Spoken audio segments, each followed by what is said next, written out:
do when someone is basically darn near on their deathbed and they need to go into treatment immediately, and they might be one puff away from death? How do you get them into treatment? I mean, do you just put them in the car, pack them up, put them in the trunk, and take them to a treatment facility? How do you get them into treatment? Sometimes, Deanna, what I feel is that people, the families, want so desperately for Junebug to be off drugs. So when Junebug say, "Oh, I'm so sorry, just give me one more chance. I know I need to get myself together," that's all you need to hear. That's Right. all you need to hear, is that, you know what, he realizes there's a problem and he wants to work on it. And then, because then that's that Band-Aid. Right. And now we can go on, but you know what, 2 weeks later, you're going to be right back where you started again. Exactly.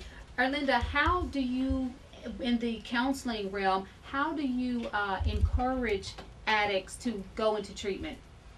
Like I said in the beginning, we do assessments on the Forget the individuals. assessment. You've done your assessment. You can How do have- you get them into treatment? You've done the assessment. This person is a puff away from death. How do you get them there? We can't force anybody. Most Right. of our clients are basically required by court or Department of How do Children you and Family encourage Services. them? You gonna let's go to treatment or you gonna die? Let's go to treatment or your house on the hill is gone. How do you encourage them? We go through the most motivation theory that works very good, and that is, you know, like I said, basically finding out what their most needs are and try to convince them, talk to them, or refer them sometimes to a mental health therapist, because most addicts are affected, you know, mentally. When they, Let me ask you this question: are these drug treatment centers, are they for pay? Are they nonprofit? Do the staff get paid? Are the counselors paid? What is the makeup of the centers? our drug and alcohol program that's outpatient is supposed to be funded by the Los Angeles County Substance Abuse Prevention Control.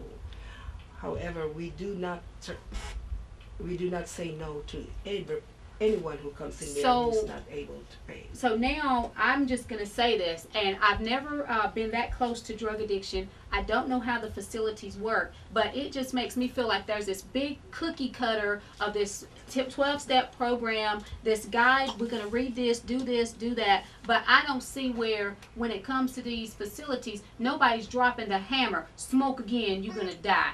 Put it in your arm again, you're going to be shaken and found stiff up on the 3rd floor. Where's that fear?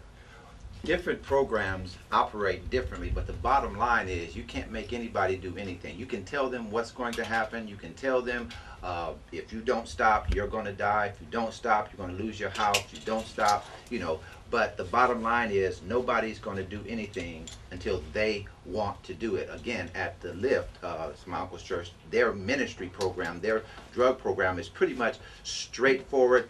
We can help you if you can, and when they come in, he tells them 2 things. When they come in, if you can sit down and shut up for 30 days, we can help you.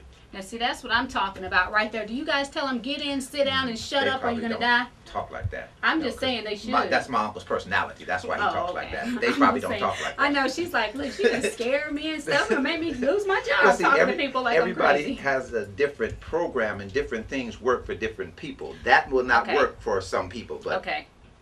it works with the people who are at the Lift. Speaking of intervention, the most public case we've seen is that of Michael Jackson. And you figure with people with all this money, Yobo, wait a minute. Michael Jackson is dead from illegal drugs administered in his house. That was an intervention? No.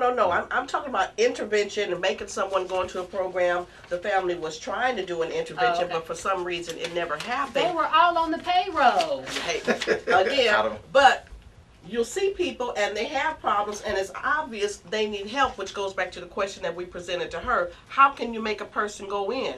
You can't make a person go in. I've been looking at Michael Jackson, he's been dead a couple years, a year, whatever it is. But I've been looking at him and thinking like, dang, something is wrong with him. He's got to be on drugs.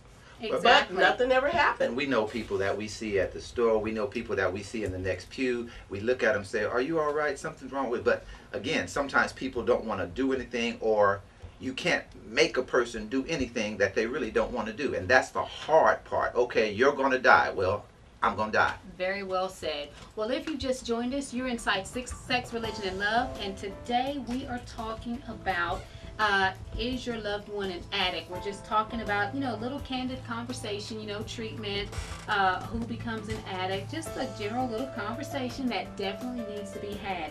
Well, coming up is the Ask Deanna and Vivica Fox advice segment, and then later we'll close out and give you some solution. So make sure you keep it here and don't touch that dial. Sex, Religion, and Love will be right back.